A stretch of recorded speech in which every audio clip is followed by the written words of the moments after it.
Karoon kayo co-produce kayo ni Ding Dong since nagpo-produce din siya ng movies? Hindi ko masasagot yan. Pag kumita to, baka hindi ako madala. Baka ulitin ko. Pero hindi. To be honest, yung experience ko bilang producer dito, iba rin pala. Kasi bilang artista, oo, ibibigay mo yung 100% mo, makikisama ka, makikitungo ka sa mga bagay-bagay. Pero kapag producer ka pala, minsan may mga idadagdag ka na, Derek, okay lang po ako ha. Ay, ganito po, Derek ha. Kumbaga, mas more on, nagiging ano ka sa trabaho mo, mas binibigay mo pa kung anong kaya mong ibigay. Kahit siguro huling hininga mo, ibibigay mo kasi producer ka. How about co-producing with Ding Dong? Possible kaya? Why not? Basta mas malaking kanya. Last na, paano mo i-relate yung experience mo? Kasi this is the first time din na katrabaho mo yung mga taga-Star Cinema.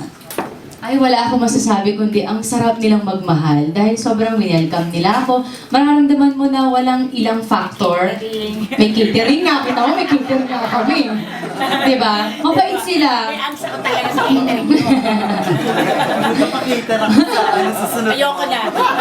Tsaka iba sila magtrabaho. Iba yung proseso nila kung paano sila gagawin nila para i-promote ang pelikula. Na-amaze ako sa kanila. Sabi ko nga kay Direk kahapon, kasi nandito rin ako kahapon, ang galing ng Star Cinema at sobrang bait nila. Kaya no wonder bumabalik sa kanila kung bakit successful talaga sila.